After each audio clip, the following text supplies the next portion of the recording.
बिहार की ये दुर्दशा इसलिए है, बिहार की ये दुर्दशा इसलिए है कि बहुत सालों सेंचुरीज पहले ग्रीस में एक बहुत बड़े दार्शनिक हुए जिनका नाम था प्लेटो।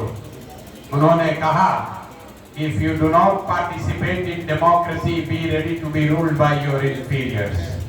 मतलब अगर समाज में, राजनीति में आप भागीदार नहीं बनिएगा तो इस बात के लिए तैयार रहिए कि कोई मूर्ख आदमी राजा बनकर आप पर शासन करेगा।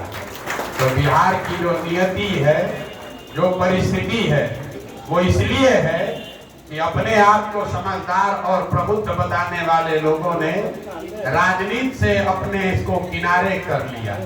या यहाँ जो पिछले 30-40 साल में व्यवस्था चली है, आदमी कहता है भैया राजनीति से तो अलगे रहो, घर में बैठ के चर्चा करते हैं, लंबी चौड़ी बात करते हैं, बड़े बड़े सुझाव देते हैं, लेकिन आकर इसमें प्रयास कोई नहीं करना चाहता। अगर प्रशांत किशोर समझते हैं कि हम बहुत बड़े पढ़े लिखे आदमी हैं और हम बिहार में आकर कोई प्रयास ही नहीं कर रहे हैं, तो कोई अगर 9वां फेल बिहार का राजा है तो दोष उसका नहीं, दोष प्रशांत किशोर का। तो जितने आप लोग प्रबुद्ध लोग हैं, तो मेरे भाई ये सुधार प्रशांत किशोर नहीं कर सकते। कोई एक व्यक्ति ने बिहार को बिगाड़ा नहीं है, किसी एक दल ने बिहार को, किसी एक विचारधारा ने नहीं बिगाड़ा है। बिहार को बिगाड़ने की जिम्मेवारी पूरे समाज की है, तो इसको सुधारने का जिम्मा भी समाज को ही उठाना पड़ेगा।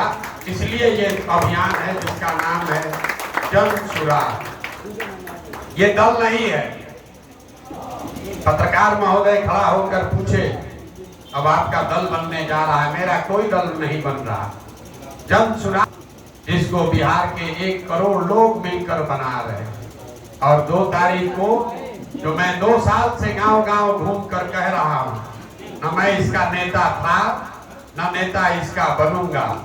2 तारीख को देखेंगे, आपके आंख के सामने दिखेगा कि बिहार के लाखों लोगों को, जिनको आपके बीच से ही चुनकर हमने निकाला है, कई मामलों में आपकी मदद से चुनकर निकाला है, वही लोग बैठेंगे और बैठकर बिहार के इस दल के नेतृत्व का चुनाव भी करेंगे।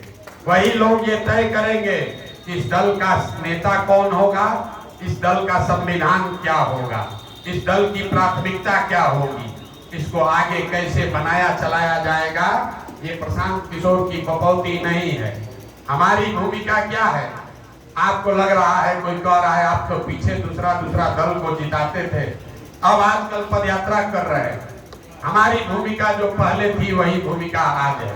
आपके देखने का नजरिया बदल गया भाई। पहले भी हम यही काम करते थे। पहले दलों को, नेताओं को सलाह देते थे किस तरह से संगठित होइए, किस तरह से अपने पार्टी का चुनाव का अभियान चलाइए, कैसे लोगों को टिकट दीजिए, किस मुद्दे पर चुनाव लड़िए कि आप चुनाव जीतिएगा।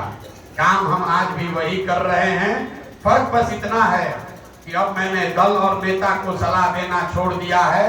अब बिहार की जनता को जाकर गांव-गांव सलाह दे रहे हैं कि आप अपने बीच से ऐसे लोगों को कैसे निकाल सकते हैं, उनको संगठित कैसे कर सकते हैं।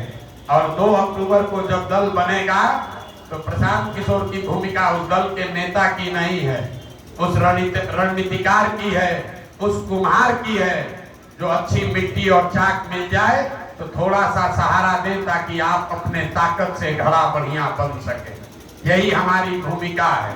आप पूछ रहे हैं कौन इसका नेता बनेगा? मेरे भाई, अगर 1 करोड़ बिहार के समझदार लोग बैठ के दल बना सकते हैं, 30 वर्ष से जमे हुए नेताओं को, दलों को उखाड़ कर फेंक सकते हैं, तो वो 1 करोड़ मिलकर लोग अपना नया नेता भी चुन सकते हैं। ये भ्रम मत पालिए कि प्रशांत किशोर ही सबसे काबिल आदमी है। बहुत लोग कहता है भैया प्रसाद नहीं रहिएगा तो सब गड़बड़ा जाएगा। कुछ नहीं गड़बड़ाएगा। महात्मा गांधी जितने बड़े लीडर कोई इस धरती पर पैदा नहीं हुआ।